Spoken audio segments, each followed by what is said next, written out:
नाज़रीन आदाब, हमारी खास पेशकश इलेक्शन एक्सप्रेस में आपका बहुत इस्तकबाल करते हैं। मैं हूं हिना जुबैर। लोकसभा इंतखाबात के तीसरे मरहले के लिए इंतखाबी तशहीर अपने शबाब पर है। बिहार में वज़ीर-ए-आज़म नरेंद्र मोदी और कांग्रेस सदर राहुल गांधी दोनों ही लीडरों ने अवामी रैली से खिताब किया और एक दूसरे पर निशाना भी साधा। उधर दिल्ली की अगर बात करें तो यहाँ कांग्रेस और आप के इत्तेहाद की गुंजाइश तकरीबन खत्म हो गई है। साध्वी प्रज्ञा सिंह ठाकुर ने खुलेआम धमकी देते हुए कहा कि हिंदुओं को दहशतगर्द कहने वालों को अंजाम सोच लेना चाहिए। और आजम खान ने इंतखाबी रैली से बेहद जज्बाती अंदाज में खिताब किया और इस मौके पर कहा कि उनके साथ मुल्ज़मीन जैसे सलूक किया जा रहा है। इलेक्शन एक्सप्रेस में हम रोज बरोज होने वाली इलेक्शन की सरगर्मियों से आपको करवाते हैं बाखबर। तो चलिए शुरुआत करते हैं इलेक्शन एक्सप्रेस की।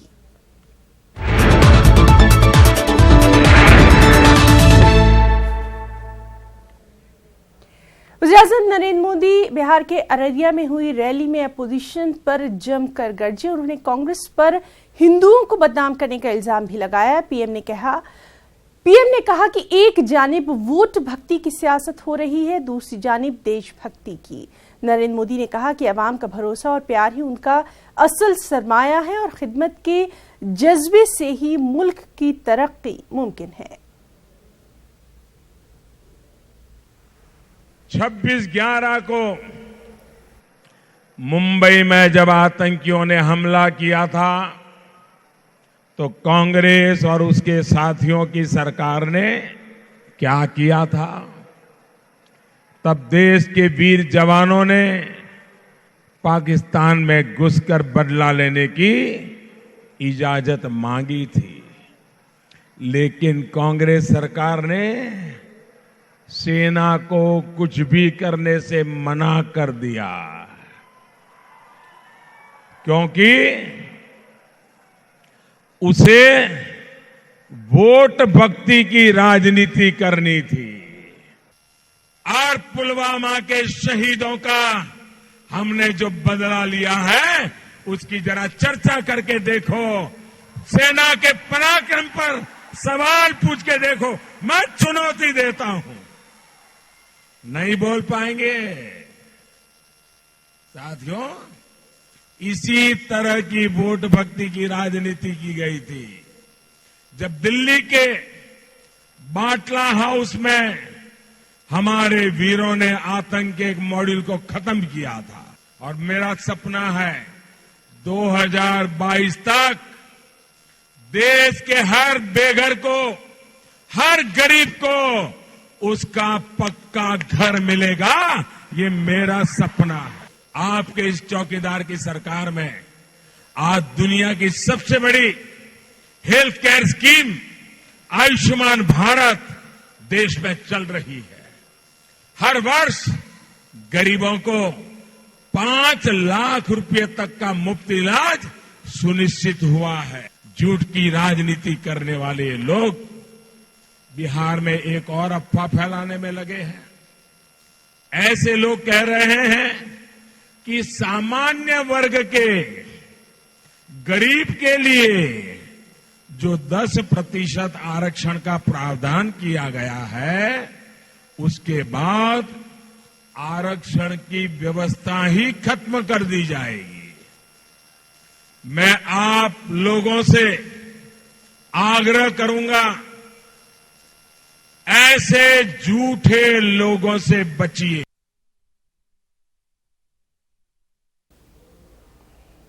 और दूसरी तरफ सुपौल में राहुल गांधी ने रैली के दौरान वज़ीर-ए-आज़म नरेंद्र मोदी पर निशाना साधा और कहा कि वज़ीर-ए-आज़म मोदी घबराए हुए हैं। राहुल ने यह भी कहा कि हमारी हुकूमत आने के बाद गरीबों के लिए काम किया जाएगा और न्याय स्कीम का फायदा गरीबों को होगा।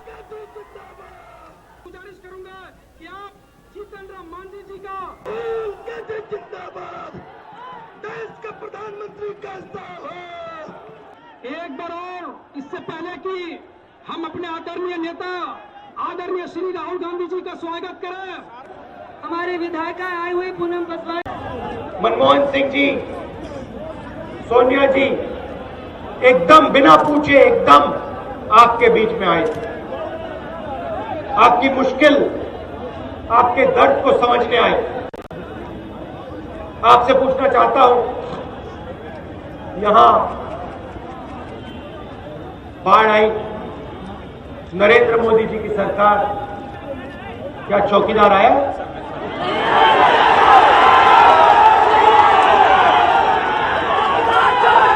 क्या कोची की जनता की चौकीदारी की चौकीदार ने? आपको चौकीदार ने पैकेज दिया और फिर कहते हैं मुझे चौकीदार बनाओ। अभी देश की जनता नरेंद्र मोदी को ड्यूटी से हटाने वाली है। आपसे कहते हैं किसानों को सही दाम दूंगा, आपसे कहते हैं नोटबंदी करूंगा, काले धन के खिलाफ लड़ाई लड़ूंगा, आपसे कहते हैं गब्बर सिंह टैक्स लागू करूंगा, फायदा होगा। महंगाई बढ़ती है, आपको नुकसान होता है। पेट्रोल का दाम बढ़ता है, आप पैसा देते हो। स्कूल जाने के लिए, कॉलेज जाने के लिए आप पैसा देते हो। आप बीमार होते हो, जेब से आप लाखों रुपए निकाल के देते हो। पूरा का पूरा पैसे का डायरेक्शन आपकी जेब में से उधर की ओर जा रहा है। जैसे कोसी नदी बहती है, इधर से उधर बहती है, वैसे आपकी जेब से पैसा सीधा उनकी जेब में जा रहा है। इसीलिए हम न्याय योजना लाए हैं। पैसे का जो फ्लो है ना, उस साइड से इस साइड करेंगे, हम उल्टा कर देंगे।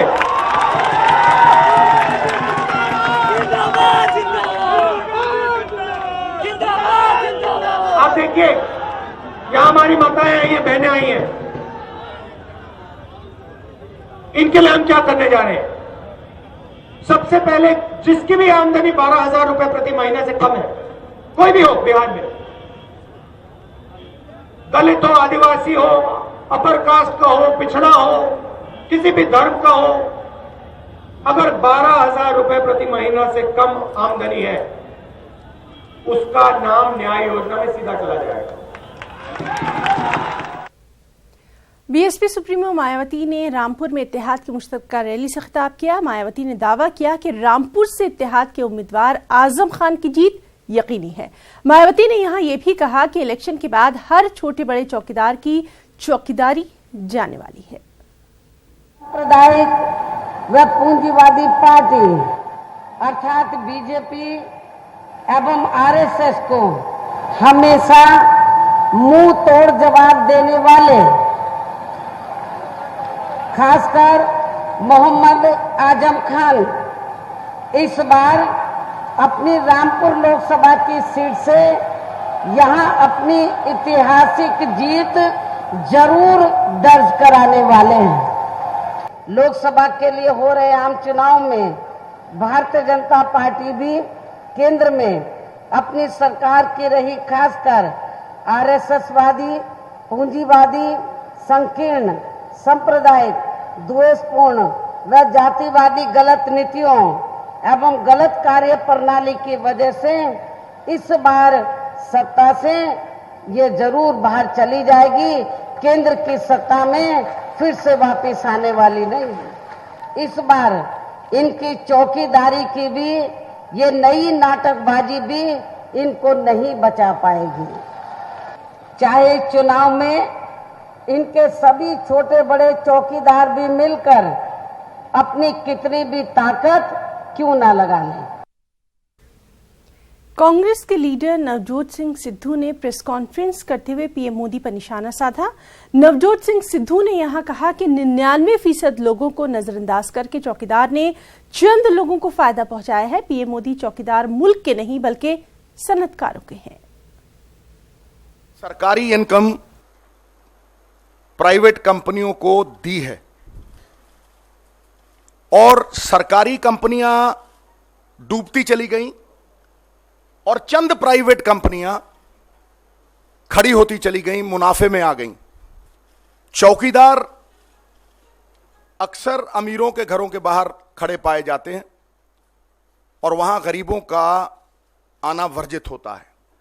99% लोगों की अनदेखी करके चंद लोगों के साथ प्रधानमंत्री ने किस तरह निभाई है और किस तरह उन्हें मुनाफा दिया है, यही मेरी आज बातचीत का मुद्दा है, एक मुखौटा था, न खाऊंगा न खिलाऊंगा, वो एक मुखौटा था।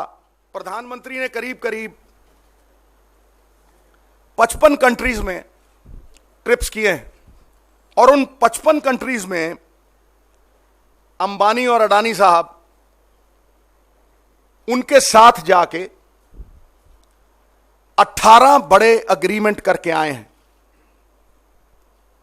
और ये सारे एग्रीमेंट प्रेफरेंशियली सरकारी कंपनियों के होने चाहिए थे। दिल्ली में आप और कांग्रेस के इत्तेहाद की अब कोई गुंजाइश दिखाई नहीं दे रही है। आम आदमी पार्टी ने प्रेस कॉन्फ्रेंस करते हुए कांग्रेस पर इस सिलसिले में निशाना भी साधा। कांग्रेस के तर्ज अमल पर आम आदमी पार्टी नाराज है। दिल्ली के नायब वज़ीर आला मनीष सिसोदिया ने इस सिलसिले में कहा कि वो कांग्रेस के रवैये से हैरान हैं। उन्हें यकीन नहीं आ रहा है कि कांग्रेस आखिर बीजेपी को फायदा क्यों पहुंचाना चाहती है।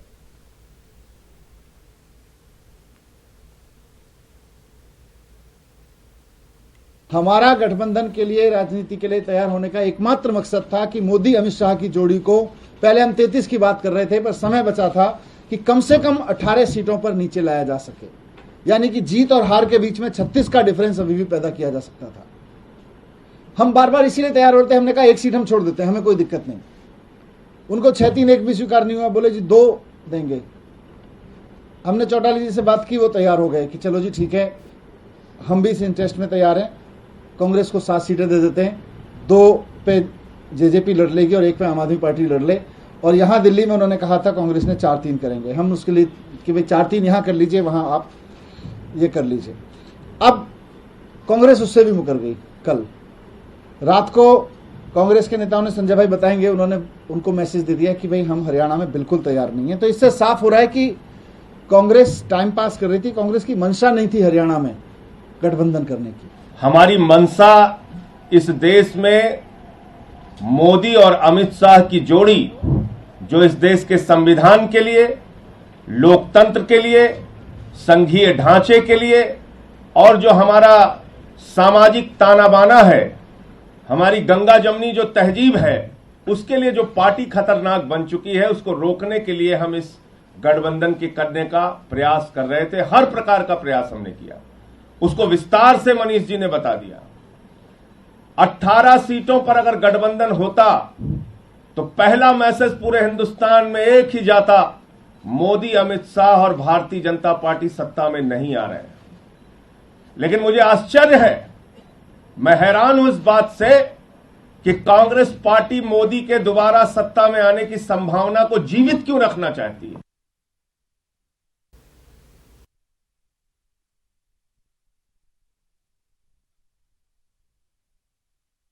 लोकसभा 2019 के लिए दिल्ली में 12 मई को चुनाव होना है, लेकिन आम आदमी पार्टी और कांग्रेस के गठबंधन को लेकर कभी हां कभी ना की स्थिति अभी भी बरकरार बनी हुई है। आज प्रेस कॉन्फ्रेंस में संजय सिंह ने ये बात साफ कर दी है कि सिर्फ दिल्ली में गठबंधन को लेकर आम आदमी पार्टी बिल्कुल तैयार नहीं है। अगर कांग्रेस हरियाणा और दिल्ली में गठबंधन के लिए तैयार होती है तो ही ये गठबंधन होगा।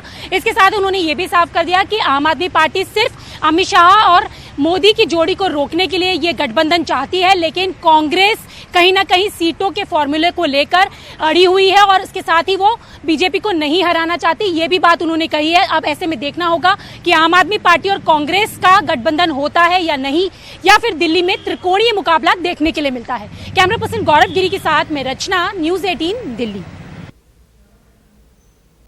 भोपाल से बीजेपी की उम्मीदवार साध्वी प्रज्ञा सिंह ठाकुर लगातार सुर्खियों में हैं। एक के बाद एक वो बयानात दे रही हैं। शहीद हेमंत करकरे पर दिए गए बयान पर उनकी खूब किरकिरी भी हुई और इस बीच साध्वी ने एक ताजा बयान दे डाला। उन्होंने कहा कि हिंदुओं को दहशतगर्द कहने वालों को अपना अंजाम सोचना होगा। आप देखिए कि आतंकवाद, देश विरोधी जो लोग हैं, आतंकवादी कहने वाले, जो हिंदुत्व को आतंकवादी कहने वाले हैं, देश विरोधी लोग हैं, सैन्य विरोधी लोग हैं और धर्म विरोधी लोग हैं, हिंदुत्व विरोधी लोग हैं, समाज की अखंडता के विरोधी लोग हैं, वो अपने अंत की चिंता कर लें और अपने हश्र की चिंता। यूपी के रामपुर से अजीम इत्तेहाद के उम्मीदवार आजम खान ने 72 घंटे बाद अपनी तशहीरी मुहिम का दोबारा आगाज किया। आजम खान ने इंतखाबी रैली से बेहद जज्बाती अंदाज में खिताब करते हुए कहा कि उनके साथ मुल्ज़मीन जैसा सलूक किया जा रहा है।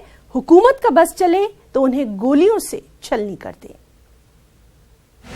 मेरे साथ ऐसा सलूक हो रहा है जैसे मैं दुनिया का सबसे बड़ा अपराधी हूं, मैं सबसे बड़ा आतंकवादी हूं, टेररिस्ट हूं, मैं देशद्रोही हूं, गद्दार हूं। शायद सुल्ताना डाकू के साथ, मान सिंह के साथ वो सलूक नहीं हो रहा होगा जो सलूक इस वक्त मेरे साथ है।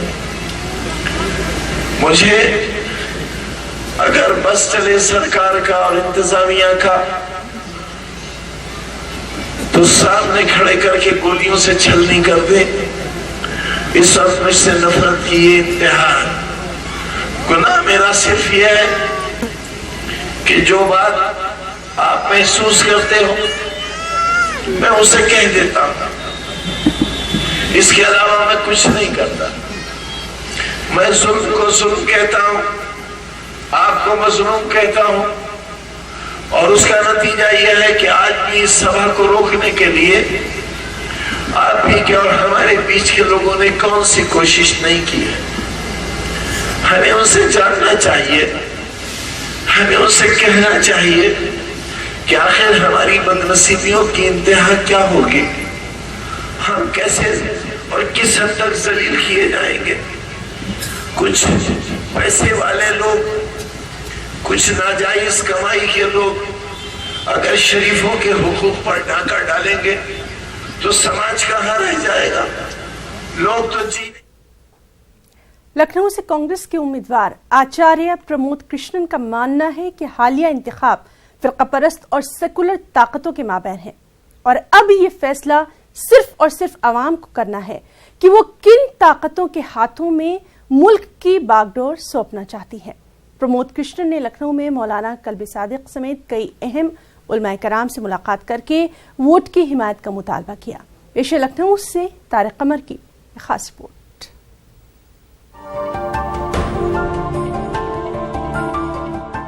आचार्य प्रमोद कृष्णन मुस्लिम हलके में मारूफ शख्सियत के हामिल हैं और उलमाए कराम से भी उनके अच्छे मरासिम रहे हैं। लखनऊ में उनका मुकाबला बीजेपी के ताकतवर उम्मीदवार राजनाथ सिंह और एसपी बीएसपी इत्तेहाद के उम्मीदवार पूनम सिन्हा से होना है। फिलहाल वो अपनी इंतखाबी मुहिम में जुट गए हैं।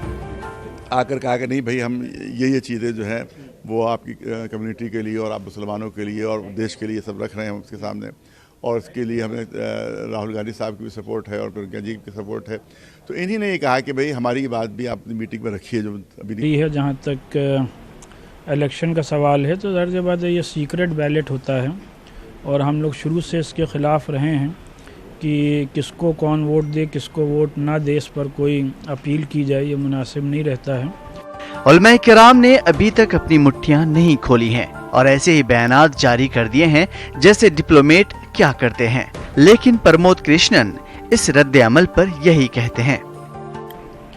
लड़ाई है फिरका परस्त ताकतों के खिलाफ। फैसला इस मुल्क की आवाम को, इस देश की जनता को ये करना है कि देश फिरका परस्त ताकतों के हाथ में रहेगा या सेकुलर फोर्सेस के हाथ में रहेगा। मैं तो दरख्वास्त करने आया हूँ कि फिरका परस्त ताकतों को हराने के लिए कांग्रेस का समर्थन किया जाए, उनका साथ दिया जाए और मेरा साथ दिया जाए। लखनऊ में आइंदा 6 मई को वोट डाले जाएंगे। लखनऊ गुज़िश्ता 2 दहाइयों से बीजेपी के कब्जे में है और इस बार भी यहां से होम मिनिस्टर राजनाथ सिंह एक ताकतवर उम्मीदवार की हैसियत से मैदान में है। लेकिन आचार्य प्रमोद कृष्णन को भी अपनी किस्मत और अवाम की मोहब्बत पर पूरा यकीन है। देखना यह है कि उनका ये यकीन वाकई सही है या गलत। अब देखना यह है कि अक़लियती तबके के अहम लोगों, बिलखुसूस मजहबी लोगों से मुलाकातें किस हद तक रंग लाती हैं। फ़िलहाल तो यही कहा जाएगा कि प्रमोद कृष्णन एक लंबे अरसे से अक़लियती तबके के करीब रहे हैं और मुख्तलिफ़ महाफिल में, मजालिस में और प्रोग्रामों में शरीक होते रहे हैं। अब वक्त है वोट के मुतालबे का, तो उन्होंने अपना मुतालबा भी पेश कर दिया है। देखना यह है ये मुतालबा आइंदा इलेक्शन में वोट की शक्ल में तब्दील होता है या नहीं। फ़िलहाल उलमा इकराम खामोश हैं और ये खामोशी बेईमानी नहीं। कैमरामैन सुधीर जायसवाल के साथ न्यूज़ 18 उर्दू के लिए तारिक कमर, लखनऊ। सीनियर कांग्रेस लीडर और साबिक गवर्नर अजीज कुरैशी ने मोदी हुकूमत की शिकस्त के लिए सेकुलर वोटर्स के इत्तेहाद पर जोर दिया। उन्होंने कहा कि इस वक्त मुल्क के सेकुलर वोटर्स के बिखराव को रोकना और मोदी हुकूमत को शिकस्त देना वक्त की अहम जरूरत है। पार्लिमानी इंतखाबात में कांग्रेस की जीत का अजीज कुरैशी जहां यकीन जाहिर करते हैं, वहीं ये भी कहते नजर आते हैं कि अगर किसी वजह से राहुल गांधी मुल्क के वज़ीर आज़म नहीं बन पाए तो वज़ीर आज़म के लिए मायावती के हाथों को मजबूत करना चाहिए। पेश है मुल्क के मौजूदा सियासी हालात पर डॉक्टर अजीज कुरैशी के साथ हमारे नुमाइंदे मेहताब आलम की ये बातचीत। सभा के लिए मुल्क में इंतखाबी घमासान जारी है। 2 मरहले की वोटिंग हो चुकी है, 5 मरहले की वोटिंग अभी होना बाकी है। लेकिन हम देख रहे हैं कि ये इलेक्शन डेवलपमेंट के नाम पर शुरू हुआ था, लेकिन अब पूरी तरह से हिंदुत्व के नाम पर या दूसरे फस्ताई एजेंडे पर जा रहा है। इस पर बातचीत करने के लिए हमारे साथ साबिक गवर्नर और मध्य प्रदेश के साबिक वजीर अजीज कुरैशी साहब मौजूद हैं। आइए उन्हें जानते हैं, अजीज साहब, जब ये इलेक्शन शुरू हुआ तो बात डेवलपमेंट की हो रही थी, मुल्क के सुनहरे मुस्तकबिल की हो रही, लेकिन अब हम देख रहे हैं कुछ चीज़ें दूर होती जा रही हैं और पूरा मामला सिर्फ जो है हिंदुत्व, सॉफ्ट हिंदुत्व, हार्ड हिंदुत्व उस पर आ गया है। क्या वजह मानते हैं? देखिए, मोदी जी ने शुरू में कोशिश की थी कि लोग गुमराह हो जाएं और उन्होंने कुछ नहीं करने के बाद भी अपने कारनामे कराने शुरू किए थे। उनकी हिम्मत यहाँ तक हो गई थी, उन्होंने कहा नेहरू ने कुछ नहीं किया, कांग्रेस ने कुछ नहीं किया। जो कुछ किया है, जो कांग्रेस ने 55 साल में नहीं किया, वो हम 5 साल में हम करने वाले हैं। वो बिल्कुल खोखला दावे साबित हुए उनके। In like house of cards, ताश के पत्ते बिखरते हैं, इस तरह को बिखर गया कि तो उनको लगने लगा कि ऐसी शिकस्त उनकी होगी, ऐसी हार होगी कि यार तारीख में बड़ी हार कभी नहीं हो पाएगी इनकी।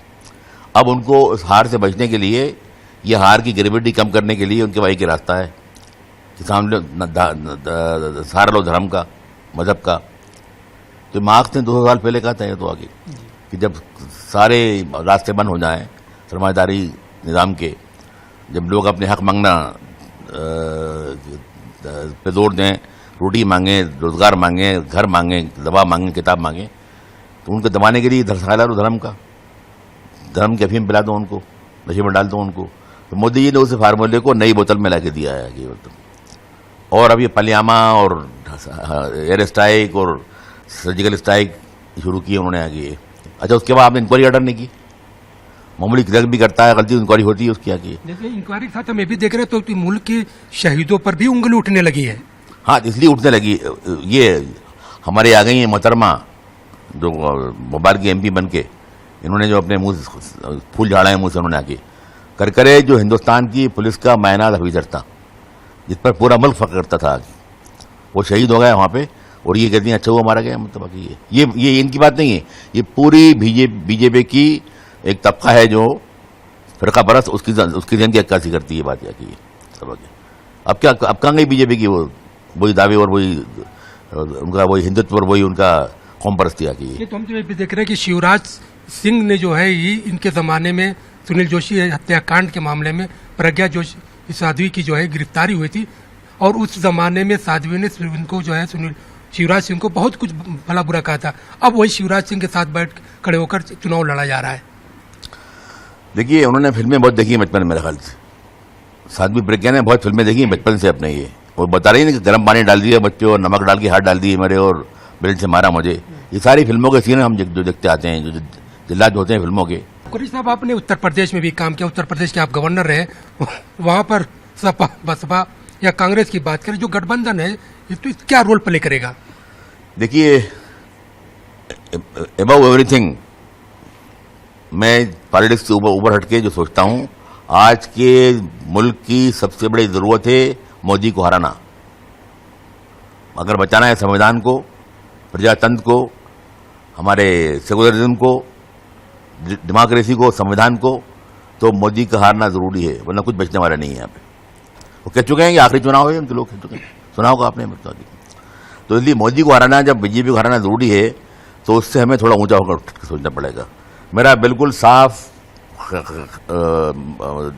दिमाग है मेरा, और मेरा मशवरा है, और मैं कहूँगा इस बात को आगे कि जो लोग बीजेपी को हरा सकते हैं सारे वोट वहाँ जाना चाहिए। लेकिन आपके मशवरे पे भी हम देख रहे हैं महागठबंधन नहीं हो पाया उत्तर प्रदेश में। अनवर चुने मतलब बदकिस्मती ही आ गई है। मेरी ख्वाहिश है, थी, रहेगी कि राहुल गांधी प्राइम मिनिस्टर बने इस मुल्क के। वो बनेंगे एक दिन मुल्क के, नोबडी कैन स्टॉप इट, वो पीएम बनेंगे इस मुल्क के। लेकिन अगर फिलहाल वो प्राइम मिनिस्टर नहीं बन पाए और उनके बदले, मैंने नाम लिया था मायावती जी का, आज भी मैं कहता हूँ कि वो नहीं बन पाए तो Mayawati ji the best choice. Mayawati ji को ताकत देनी चाहिए पूरी। और अगर कांग्रेस का आदमी नहीं जीतता हो तो सारे लोग जो फिरकावारियत को ख़त्म करना चाहते हैं उन्हें गठबंधन को वोट देना चाहिए। या अगर गठबंधन का आदमी कमज़ोर हो, कांग्रेस वाला जीत सकता हो, तो सारे वोट उसको देने उठा गया कि ये वोट की तकसीम नहीं हो। ये मेरा बिल्कुल ऐलान है, मेरा मांग है और मैं इसके लिए पूरी कोशिश करूँगा, चाहे कुछ भी कोई मिस्टेक आए। हम देखते हैं कि अजीज कुरैशी साहब का कहना है कि इस वक्त मुल्क में जो यहाँ की डेमोक्रेसी को, आइन को जो खतरा है, उसके लिए ज़रूरी है कि सेकुलर वोटों को मुत्तहिद होकर वोटिंग करनी होगी, तभी हिंदुस्तान और हिंदुस्तान का आइन बच सकता है। कैमरामैन दीपक के साथ मेहताब आलम, न्यूज़ 18 भोपाल। बिहार में अजीम इत्तेहाद काफी चर्चा में है। अब चर्चा इत्तेहाद को लेकर कम हो रही है, लेकिन इंतशार को लेकर ज्यादा हो रही है। एक तरफ आरजेडी से टिकट न मिलने पर अली अशरफ फातमी ने पार्टी से इस्तीफा दे दिया। दूसरी जानिब बीजेपी से कांग्रेस में आए कीर्ति झा आजाद को अपनी सीट दरभंगा से कांग्रेस ने आजाद के धनबाद भेज दिया। वहीं अजीम इत्तेहाद के मौजूदा उम्मीदवार अब्दुल बारी सिद्दीकी गली गली घूमकर वोटरों से अजीम इत्तेहाद के लिए वोट मांगते नजर आ रहे हैं। दरभंगा की इसी सियासी और इंतखाबी सूरत-ए-हाल का जायजा ले रहे हैं। वहां गए हमारे साथी महफूज आलम, जो कि इस वक्त हमारे साथ मौजूद हैं। चलिए रुख करेंगे महफूज का। महफूज, आपसे वहां की ताजा सूरत-ए-हाल जानना चाहेंगे और ये भी हम देख रहे हैं कि लोग वहां पर बड़ी तादाद में मौजूद हैं। खासी सियासी जो उनका नुक्ता नजर है वो भी हम अपने नाज़रीन तक पहुंचाना चाहेंगे दरभंगा से। देखिए हिना, दरभंगा को अगर कहा जाए तो सियासी तौर पर काफ़ी बेदार ये इलाका रहा है, पार्लियामानी हलका।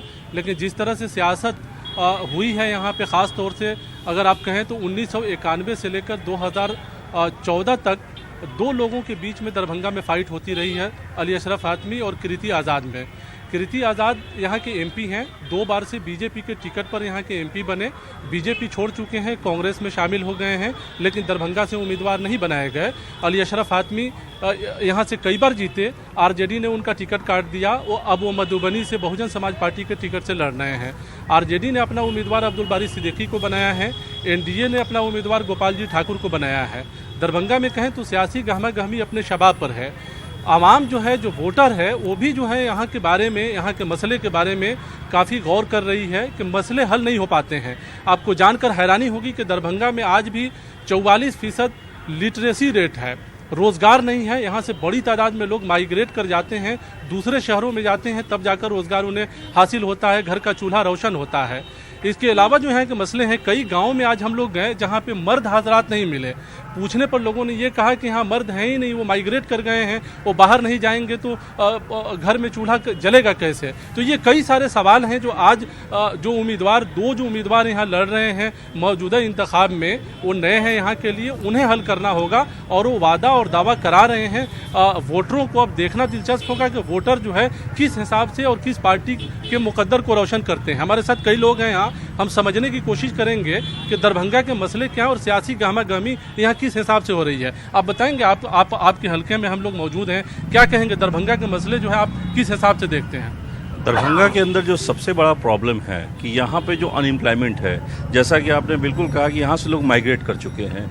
जो यहाँ पे नौजवान जो पढ़ते हैं और यहाँ ग्रेजुएशन करने के बाद उनके पास कोई स्कोप नहीं है। जबकि दरभंगा के अंदर अगर देखा जाए 91 कि जब से हम लोगों ने स्टूडेंट लाइफ से अपने आप को देखा है कि यहाँ पे इतना स्कोप होने के बाद भी किसी नेता ने इस पे काम नहीं किया कि इसके अंदर दरभंगा के अंदर एम्प्लॉयमेंट कहाँ से जनरेट किया। यानी सबने वादा किया, दावा किया, लेकिन काम नहीं किया। आप क्या कहेंगे, यहाँ के क्या मसले रहे हैं बुनियादी तौर? हमेशा बेरोजगारी का मसला ही रहा है और ज़्यादातर यहाँ के लोग पलायन करके दिल्ली, बॉम्बे, कलकत्ता में ही जाके कमाया खाया करते हैं। बिजली का पोजीशन अभी 10-15 दिन या महीनों दिनों से हम लोग की स्थिति ठीक है, लेकिन बिजली तो आ गई है, पानी का प्रॉब्लम बढ़ता हुआ चला गया है। चलिए, यानी बिजली आई है, पानी का मसला है। दरभंगा जो है सैलाब मुतासरा इलाका है, लेकिन आज पीने के पानी के लिए लोग तरस रहे हैं। ये लोग कह रहे हैं, मकामी लोग, और कई जगहों पे हम लोगों ने देखा है कि पीने के पानी का मसला है। क्या कहेंगे सियासी तौर पर ये जो उथल पुथल हुआ है आपके यहाँ, इस पर क्या रिएक्शन रहेगा? देखिए, अभी जो सियासी उथल पुथल हुआ है इस पे तो अभी बहुत समय है उस पर बात करने की, लेकिन जहाँ तक ये दरभंगा के विकास का मामला है, बड़े पैमाने पे यहाँ जो उद्योग सेक्टर है, इंडस्ट्रीज़ है, जिससे को चालू करने के बाद यहाँ का पलायन रुक सकता है, उस पर किसी भी सांसद या कोई भी जनप्रतिनिधि ने काम नहीं किया। और कुछ इंडस्ट्रीज ऐसी भी हैं जिसको कुछ माफिया के हाथों सौंप दिया गया है विभाग के द्वारा। अगर वो बंद पड़ी, चाहे वो पेपर मिल हो या बहुत सारी इंडस्ट्री, चीनी मिल है, पेपर मिल है, ये तमाम के तमाम बंद है, लेकिन किसी सियासी लीडर ने पहल नहीं किया कि रोजगार को बढ़ावा दिए। क्या चल रहा है आपके दरभंगा में, क्या कहेंगे? दरभंगा में खास करके इस मिथिलांचल में सबसे बड़ी समस्या है बाढ़ की। बाढ़ और सुखाड़ के सवाल पर किसी जनप्रतिनिधि ने ये सवाल नहीं रखा। लगातार यहाँ के किसानों ने, यहाँ के मजदूरों ने आंदोलन किए कि बाढ़ का जब अस्थायी निदान हो जाएगा तो यहाँ से बेकारी, यहाँ से खेती किसानों ये हो जाएगा। दूसरी तरफ यहाँ इंडस्ट्रीज का मामला है। इस मिथिलांचल में जितने भी इंडस्ट्रीज थे, चाहे रैयाम शुगर फैक्ट्री हो, चाहे अशोक पेपर मिल हो, चाहे और सकरी चीनी मिल हो, ये तमाम मिलें बंद हो गई। इस सवाल पर यहाँ के किसी जनप्रतिनिधि ने आज तक न मुंह खोला। सबसे बड़ा मसला यहाँ, जैसा कि हिना आप देख रही हैं, सबसे बड़ा मसला जो है रोजगार से जुड़ा हुआ है। दिलचस्प की बात यह है कि हर इंतखाबात में इस बात का दावा किया जाता है कि चीनी मिल शुरू होगा, रोजगार को जनरेट किया जाएगा, शहर को खूबसूरत बनाया जाएगा।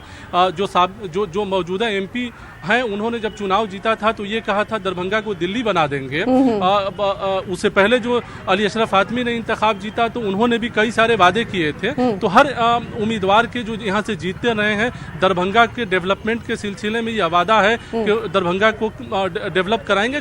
कई सारे मुद्दे उनके रहे और वादा किया, दावा किया, लेकिन हल नहीं हो सका। सबसे बड़ा सवाल जो है यहाँ के गाँव के लोगों का है, जहाँ 2 वक्त के रोटी के लिए लोग बाहर चले जाते हैं। महफूज, हम आपसे यहाँ पर ये भी जानना चाहेंगे, आपके साथ जो वहाँ पर लोग मौजूद हैं उनसे जरा पूछिए कि इस बार जब वो अपना वोट दे रहे हैं तो क्या अहम है, पार्टी, काम या फिर नाम?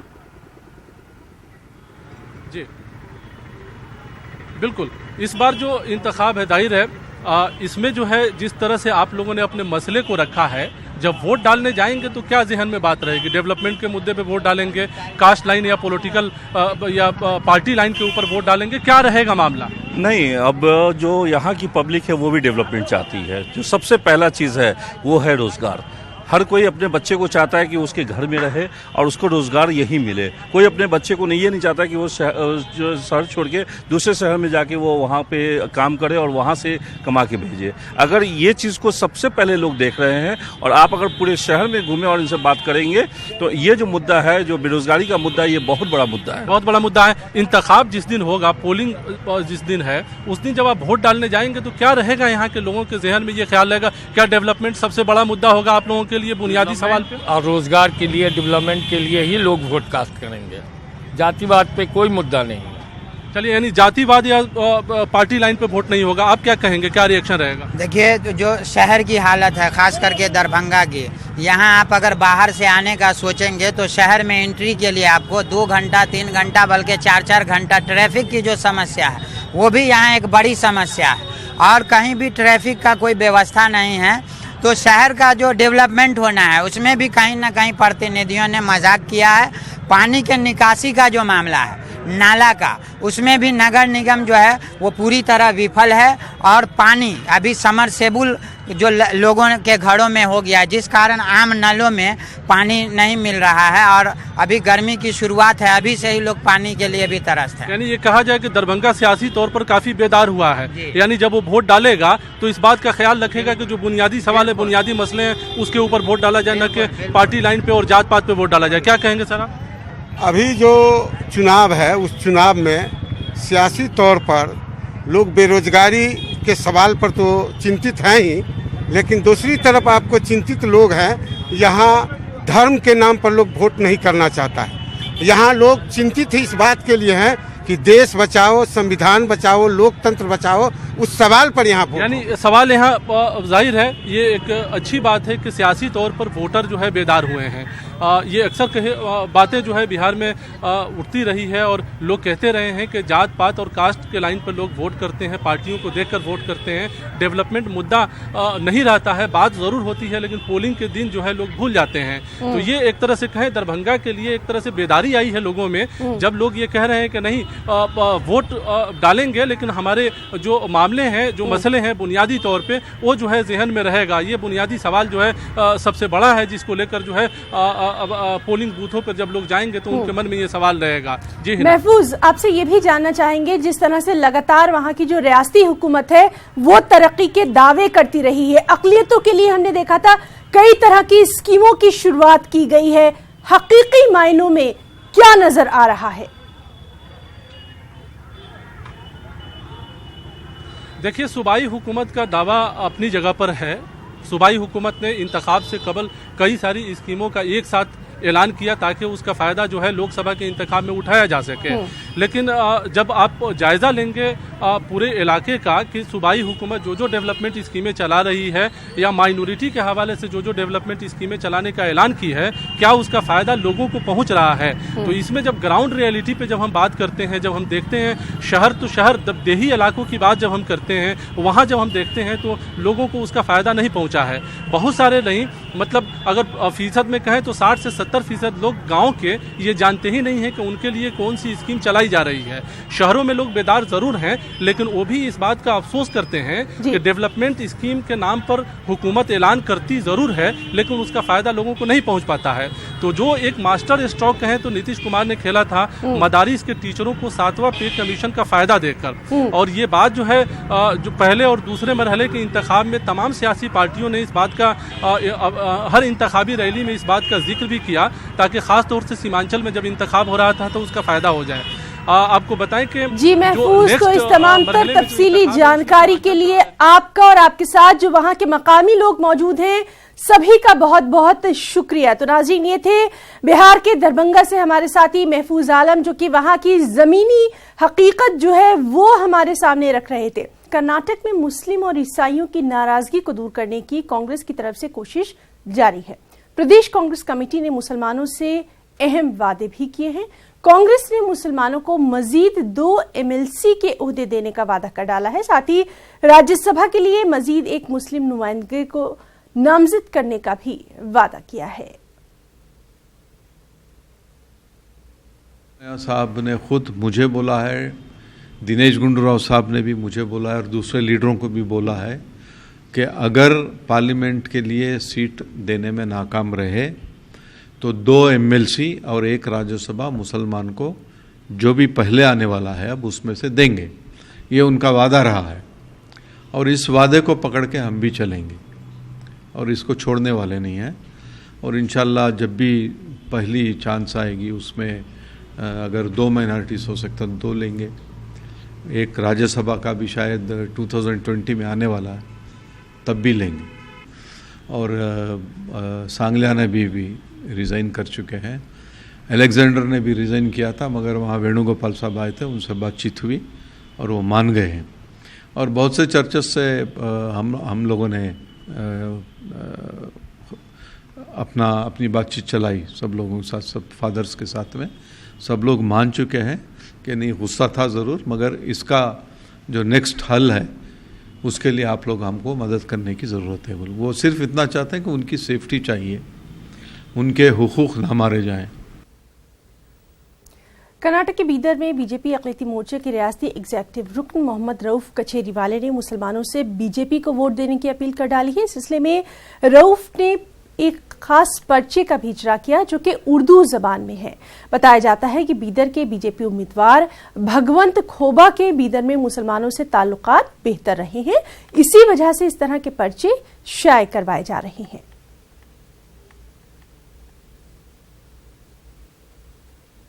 उन्होंने सबसे बड़ा तो काम ये किया है कि उसको जाने वाले हाजियों का सऊदी अरब से बढ़ा के लगभग 50,000 हाजी हिंदुस्तान से ज़्यादा जाने वाले हैं। और कई मदरसों को, कई मौलाना आज़ाद फाउंडेशन में कई माइनॉरिटी के स्कीम्स को उन्होंने इम्प्लीमेंट किया है और कई योजनाएं का उन्होंने काम किया है जिसमें मुसलमानों को काफ़ी सहूलतें पहुँचे। और एक ऐतिहासिक काम ये हुआ है कि जो पासपोर्ट केंद्र, पासपोर्ट सेवा केंद्र वो एक चालू हुआ है जो नरेंद्र मोदी जी और जनाब मोहम्मद साहब की मेहरबानी से दीगर में जितने भी खासतौर पर मुसलमान औरतों के लिए, भाइयों के लिए, बहनों के लिए, सभी लोगों के लिए ज़रूरतें हैं। क्योंकि उससे पहले जो है गुलबर्गा यानी तो दिल्ली जाना पड़ता था पासपोर्ट बनाने के लिए। वो सहूलतें आज बीदर में भी काफ़ी, बीदर में जो है सहूलतें का काम हुआ है। और अब सियासत से हटकर एक अच्छी खबर भी। उम्र तकरीबन 100 साल, लेकिन वोटिंग करने का जज्बा और लोगों से वोटिंग करने की अपील बेहद काबिले तारीफ। ये कौन है और किस तरह से ये अपील कर रही हैं, हम आपको दिखाते हैं अपनी इस रिपोर्ट में।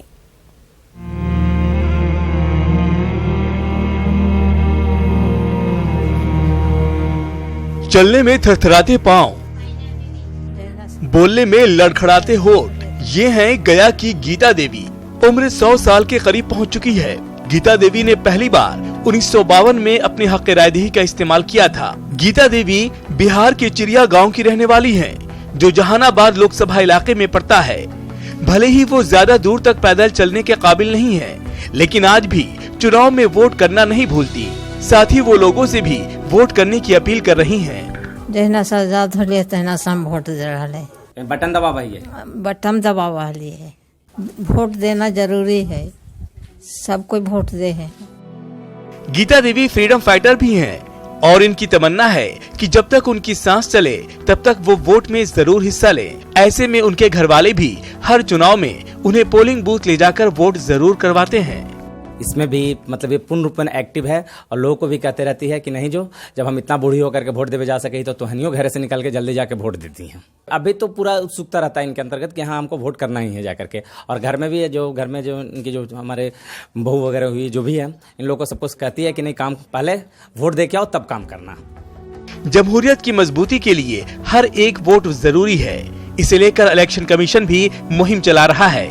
ऐसे में उम्र के आखिरी मरहले में गीता देवी की अपील और वोट डालने का जज्बा काबिले तारीफ है। Bureau report, news 18 Urdu.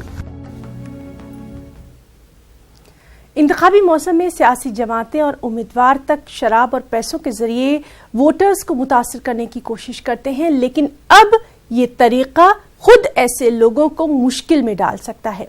क्यों और कैसे, हम आपको दिखाते हैं।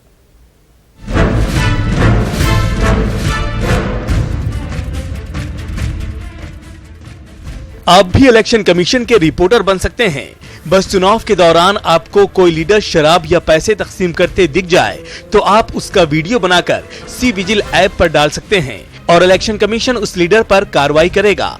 अक्सर चुनावी मौसम में वोटरों को रिझाने के लिए शराब और पैसे का इस्तेमाल किया जाता है, लेकिन इस बार इलेक्शन कमीशन की पैनी निगाह से बचना मुश्किल है। वोटिंग वाले इलाकों में ड्राई डे तो होता ही है, इस बार एक्साइज डिपार्टमेंट भी शराब स्टॉक के मूवमेंट को लेकर मुस्तैद है।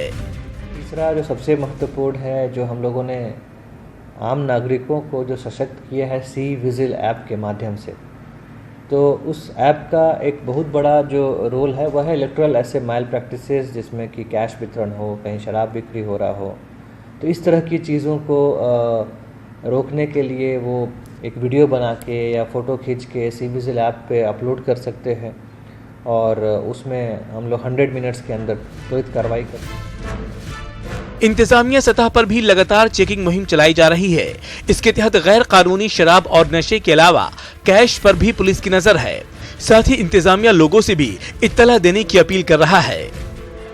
आपके माध्यम से ये अपील करना चाहूँगा, कहीं भी अगर आपको मालूम पड़े कि शराब दी जा रही है, शराब बिक रही है, पैसे का लुआब दिया जा रहा है, कोई और सामग्री बांटी जा रही है, तो सी विजिल ऐप डाउनलोड करके तुरंत उसको अपडेट करें। 100 मिनट के अंदर हम लोग उसकी कार्रवाई करेंगे। दिन बचे हैं अब पोलिंग डे के पहले, उसमें हम लोग लगातार अब अभियान चलाते रहेंगे शराब के खिलाफ, या पैसे जो लोग पैसे दे के वोट खरीदना चाहते हैं उसके खिलाफ भी हम लोग अभियान चलाएंगे। तो ये चलता रहेगा, एडमिनिस्ट्रेशन सतर्क है। चुनाव को साफ और शफाफ और बेहतर माहौल में कराने को लेकर कमीशन पूरी तरह से मुस्तैद नजर आ रहा है और इस ताल्लुक से लगातार मुहिम चलाई जा रही है ताकि चुनाव साफ शफाफ और गैर जानिबदाराना हो सके। Bureau report, news 18 Urdu. Gujarat की तमाम 26 सीटों पर 23 अप्रैल को इलेक्शन होना है और ऐसे में जहां तमाम सियासी पार्टियां शानदार कामयाबी हासिल करने के लिए जमकर मेहनत कर रही हैं, वहीं कांग्रेस भी मुसलमानों को मनाने के लिए एक मुस्लिम उम्मीदवार को मैदान में उतार चुकी है।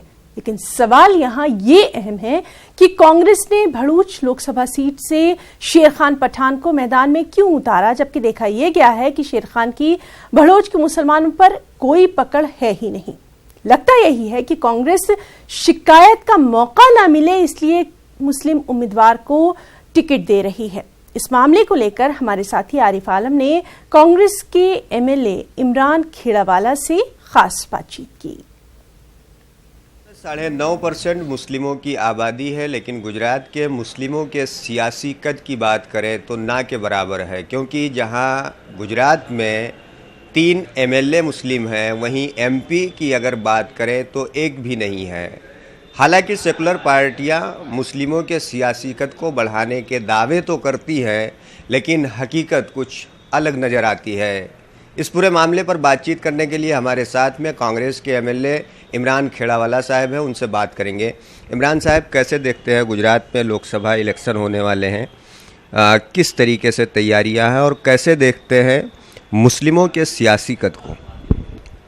सबसे पहले तो मैं जो 2014 के अंदर लोकसभा के इलेक्शन हुए थे और 2019 के ये इलेक्शन, इसमें आसमान और ज़मीन का तफावत है। मुस्लिमों के सियासी कद को कैसे देखते हैं? मुस्लिमों की जहाँ तक की बात रहती है कि भारतीय जनता पार्टी के 26 सीट में एक भी मुस्लिम एमपी को टिकट नहीं दिया।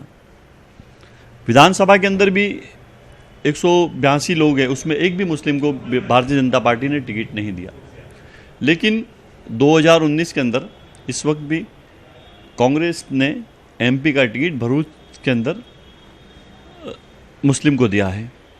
तो एक यही बात हम बताते हैं कि भाई माइनॉरिटीज़ को टिकट कांग्रेस पार्टी देती है।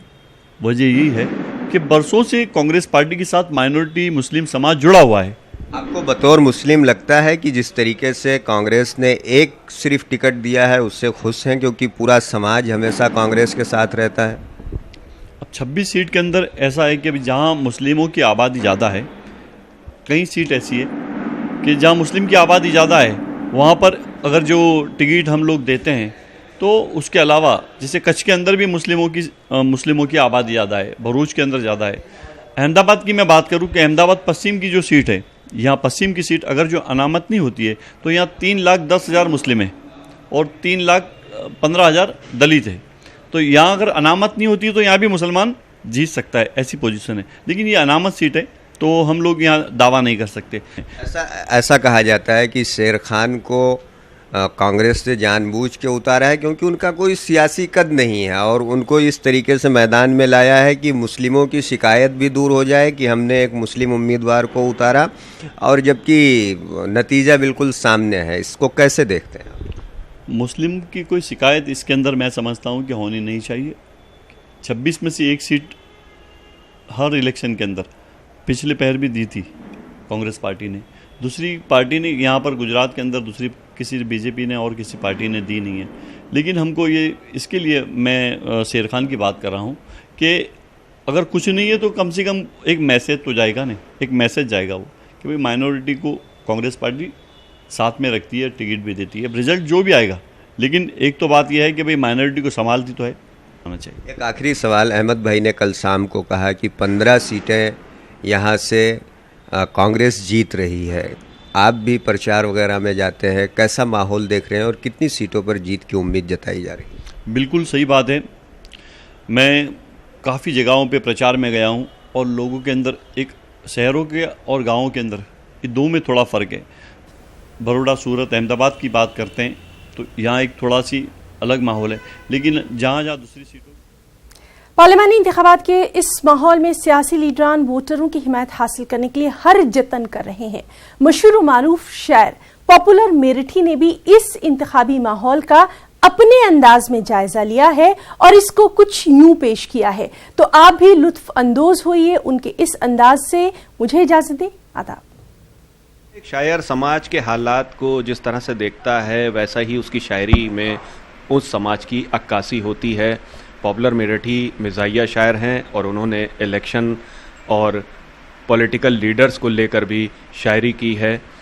आज के हालात में उनकी शायरी किस तरह से मौजू हो जाती है, उन्हीं से जानने की कोशिश करते हैं। पॉपुलर साहब, आपने मिजाहिया अंदाज में जो है सटायर करा है पॉलिटिकल लीडर्स पे। जब हम देखते हैं, उनको सुनते हैं, उनकी तकरीरें सुनते हैं तो बहुत बेवकूफ़ी के काम भी करते हैं। तो वहाँ से शायरी का सिलसिला शुरू होता है। तो हम उसे वैसे न कहकर उसको शायरी में हम कहना चाहते हैं। तो देखिए, मुझे ऐसे ही एक जलसे का एक जलसा हो रहा था तो फिल्मी गाने चल रहे हैं। तो एकदम थोड़ी देर बाद वो आवाज़ रुकती है फिल्मी, तो एकदम एक आवाज़ उभरती है कि हमारे नेताजी आने वाले हैं, आप लोग मसा आराम से बैठें और तैयार रहें। तो वहाँ से ये ख्याल उभरता है और 4 मिसरे होते हैं कि किसी जलसे में एक लीडर ने यह ऐलान फरमाया, किसी जलसे में एक लीडर ने यह ऐलान फरमाया, हमारे मंत्री आने को हैं, बेदार हो जाओ। हमारे मंत्री आने को हैं, बेदार हो जाओ। यकायक लाउड स्पीकर से गूंजा फिल्म का नगमा, यकायक लाउड स्पीकर से गूंजा फिल्म का नगमा, वतन की आबरू ख़तरे में है, होशियार हो जाओ। तो अब हम देखते हैं कि बहुत से नेता आते हैं तो तालीम नहीं है। तो असल में हर आदमी इस तरफ आना चाहता है क्योंकि इसमें बहुत से उसको फ़ायदे नज़र आते हैं। अगर वो एक बार जीत जाता है तो तमाम ज़िंदगी उसकी पेंशन बन जाती है ना, साबिक MLA कराएगा या MP कहलाएगा। तो ये बहुत बड़ी बात है। तो किस किस तरह के नेता हैं, तो बहरहाल जो सही लोग हैं वो कुछ बचते हैं। अब मैं देखता हूँ कि जो लीडर हैं हमारे, अगर हम उन्हें बहुत गौर से देखते हैं तो उसमें चंद ही लोग अच्छे नज़र आते हैं, लेकिन कुछ लोग इस तरह के भी आ गए। तो इस पर ये 4 मिसरे देखें कि इस मर्तबा भी आए हैं। नंबर तेरे तो कम, रुसवाइयों का क्या मेरी दफ्तर बनेगा तू, बेटे के सर पे दे के चपत बाप ने कहा, फिर फेल हो गया है मिनिस्टर बनेगा तू, फिर फेल हो गया है मिनिस्टर बनेगा तू। और देखें कि कितनी दौलत है नेता कल्लन पर, उनके जैसे अमीर बन जाते, 10 तख़त तो तुम्हें भी आते हैं, अब्बा तुम भी वज़ीर बन जाते। और देखिए 4 मिसरे के कल तलक थे जनाब रद्दी लाल, कल तलक थे जनाब रद्दी लाल, आज हम हो गए मुसद्दी लाल। अब इलेक्शन जिता भी दो लौंडो, कल से हो जाएं हम भी गद्दी लाल। और तंजीर भाई, ये 4 मिसरे देखें